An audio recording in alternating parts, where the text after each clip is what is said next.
I'm with Krista Mackinnon. And hi, Krista, how are you today? Hey, great. How are you? Okay. So, Krista, you're involved with mental health and working with people in within mental health.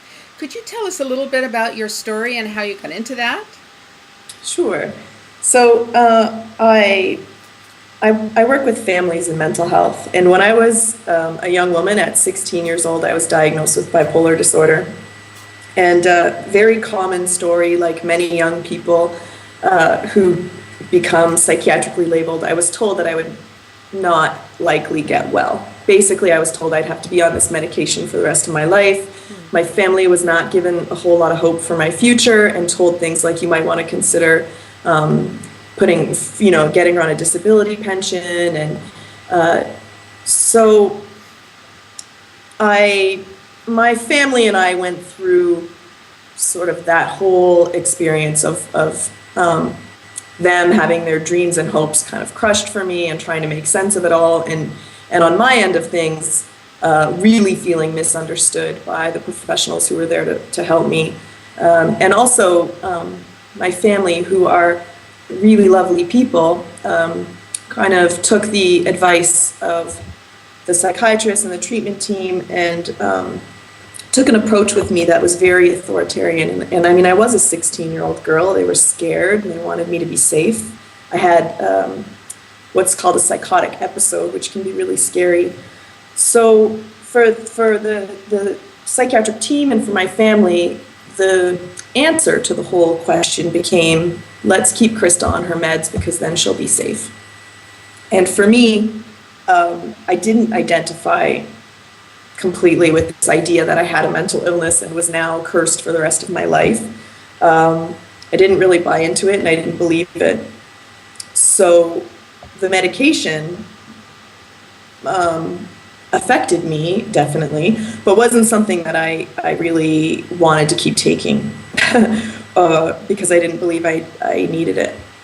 And I had a lot of side effects, like many people do. I had weight gain. I mean, I was already going through puberty, and friends would say things to me like, "You're different when you're on your medication." Like, I kind of miss the old Krista. Like, friends would actually say things like that to me, and I missed the old Krista. So there's much to tell there, but a long story short is that I didn't find the helpers helpful, and I really fought very hard to find my own path towards healing without a lot of external support. And my family is a very loving family who I think, even hearing this today, would be sad, that that's how things went down, because of course they just wanted to support me and they were doing what doctors and the treatment team told them to do. But it created a lot of power struggles in my family, and it created a lot of damage to my family relationships. And later, when I studied social work and I went on to work with families, basically what I wanted to do was, not so much paint an either or picture, like meds are bad, meds are good. It's not binary like that. But what I wanted to do was to teach families how to really question everything. So how is it that they've come to know what they know about mental illness? How is it that they've come to believe a certain future for their relative? And do they really believe that? And where's there room for hope and growth? And just basically I wanted to invite families to deconstruct everything that was happening and look layers and layers underneath it. And I also wanted families to learn communication skills, because communication skills are important, period, for everybody all the time. But when something like this happens in a family, it becomes way more important and needed, because there are very complicated things to communicate that are difficult to communicate. And if you really truly want to support somebody who's struggling, who's been labeled with a psychiatric diagnosis, and you really want to be there for them, you're probably going to need to brush up on some of those communication skills, and how do I really listen, and how do I really sit with somebody and be in pain with them, or be in euphoric, manic joy or how do you sit with somebody who's having unusual beliefs that you don't identify with at all, not your reality? How do you do that? How do you maintain relationship? And those I thought were the more important questions that I wanted my family to learn. And they didn't learn any of that. They learned Krista has a biological brain disease. She'll be unwell for the rest of her life. You're gonna have to take care of her. And that didn't help me grow. So that's how I came to work in mental health, and that's how I came to work with families. And I feel really blessed and privileged to see the things I do happen in families and the changes and there couldn't be better work, I don't think. So. Tell me, I know that you were prescribed to take medication and you didn't want to take it, you said, but are you taking it now, or did you find out that was really important to have part of your life so that you could function in the way you're functioning now? No, I don't. I don't take medication now. And I haven't for many years. But there have been periods in my life where I was particularly struggling, where I have access to medication. And I don't think there's anything wrong with that. I don't think there's anything wrong with medication. People use it. It can help people. It's helped me through crises in my life before. I very seldom use it, and haven't in maybe 7 or 8 years now. But I think it's a useful tool. It's one of many useful tools. And now I access different kinds of things for my wellness. So, I do a lot of, I do a lot of yoga. I try and maintain a regular exercise regime. I feed myself a pretty steady diet of literature that nourishes me. And I'm pretty careful about what I allow in, like what I take in. So, it's different for everybody, but for me, I'm very purposeful about not having a television, for example, and other things like that. Like, I work hard to keep a mental environment that's healthy for me. And that's how I stay well now. Fabulous. Yeah, you seem to be very realistic and reasonable about the whole arena of meds. And I appreciate your talking about that some, because that's hard for some people to talk about. Yeah, it's no problem. And my medication experience was really quite horrible because I was forced to take meds like many people are and didn't want to. And for many years, I hid the fact that I wasn't taking my medication. But when you take lithium, one of the things that happens is you have to get your blood taken regularly. And so I would do this very dramatic, I would take a whole bunch of pills right before my blood levels would be taken. It looked to people, I don't know, I'm still amazed to this day that this tricked people, but it's really sad that I had to resort to this, but my levels would be fine. So basically I would be off the meds for like 3 weeks, and then I would take them the week before my levels would be taken. So it always looked like I was on the meds, but really I was doing some very dangerous, unhealthy, horrible strategy for coming off meds and not being on meds. And it's one of the reasons that I'm a big advocate for the harm reduction approach to coming off psychiatric drugs. It's like, maybe as a family member, you really deeply believe that your relative needs to be on medication, and you just feel like that, and then that's 100% true. It doesn't matter. Because if they don't want to be on their medication, they're going to find a way to not be on it. So let's talk about that. What are we going to do to support a family in that situation? How does it not become power struggles? How do we stay well when someone's going off their meds who it is believed by most people that they should be on them? Because nobody should have to come off psych drugs the way I did. It's not necessary. We can talk about it. We don't have to be afraid to talk about people coming off their psych drugs. And, people will fail, and people will struggle, and people will have downs and ups. It's more about, how do we weather those storms? And they're going to happen when people are on their meds also. Yes. It's not just when people go off their meds that they become unwell. The cycle of wellness and unwellness is going to happen regardless. Mm-hmm. So it's more about, it always comes back to communication focusing on strengths and hope and basically the connection. So I've heard people say that medication is the cornerstone to recovery, and I don't believe that at all. I believe medication can be helpful, but I believe that the cornerstone to recovery is relationship. Great. Well, Yeah. I'm with you in that. Really with you 100%. And so, Krista, could you say a little bit more about the course that you're giving so people will know, like, where they can get information to register and how often you give it, things, just the particulars? Sure. I run a website called familieshealingtogether.com, and it's a growing website. But right now, what's being offered on the site is predominantly is one class called Recovering Our Families, and the class Recovering Our Families is rooted in stories of psychiatric survivors.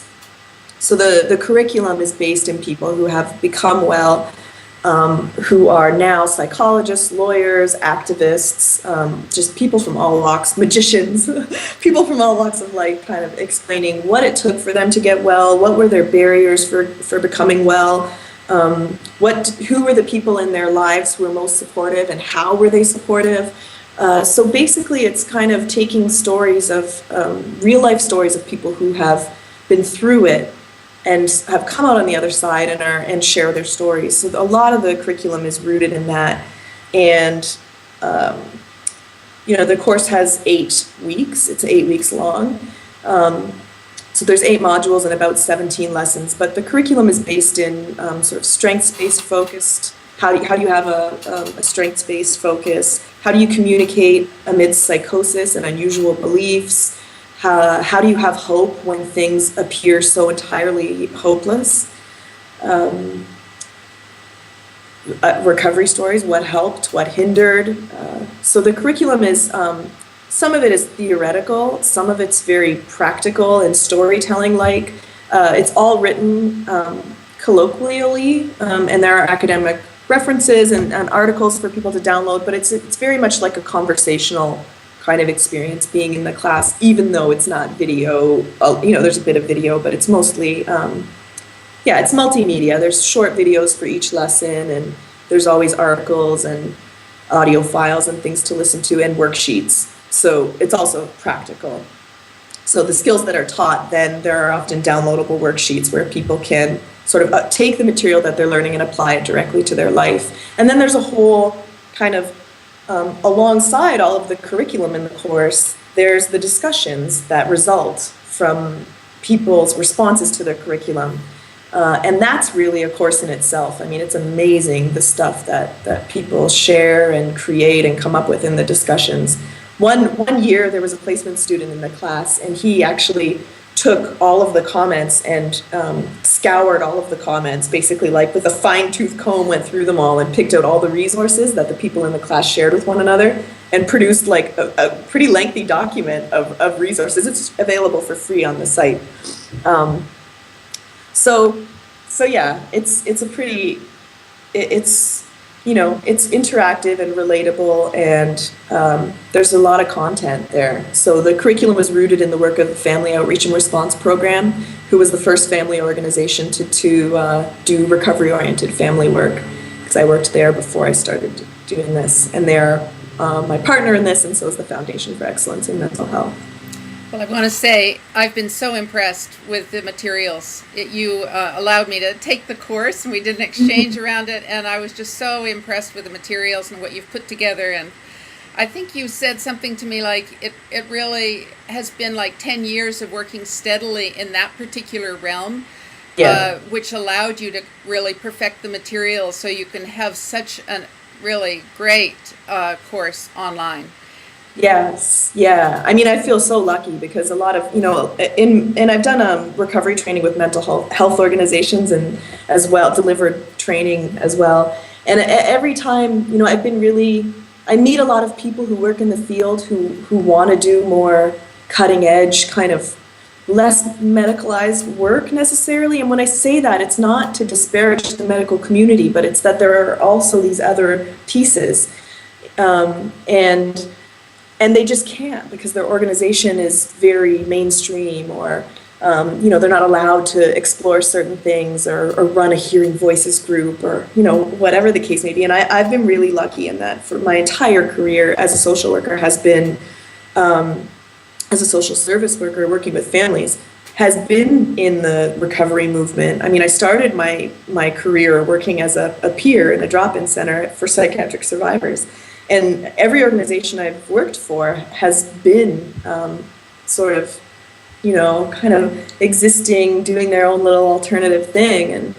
And so I've been really lucky that I've been blessed to spend my career focusing on basically this particular niche that had a very strong personal impact in my own life. So for the past 10 years, I've been studying families and recovery and running groups in person. So when it came to creating the curriculum online, I had already tried out so many different exercises and worksheets, and it was pretty easy to put it in a way that I knew would translate to an online environment. So it's a nice class. I'm happy with it, and I love the people that take it, and people make friends with one another. It's pretty incredible. Well, I want to thank you, Krista, for going into the details of the course. Makes it very easy to understand what's offered, and your story is a fascinating one. And because we have an online relationship, I hadn't heard so much detail about it, and it touches me very much. Oh, so, cool. Yeah, so I want to say thank you for this brief look into your life.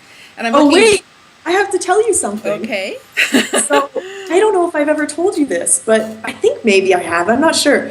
But when I was working at the Family Outreach and Response Program and I was developing curriculum, because there wasn't anything, the only curriculum I could find was the NAMI curriculum, which has, grown and changed also since I started working in the field, but is pretty medically focused. Biological brain disease focused.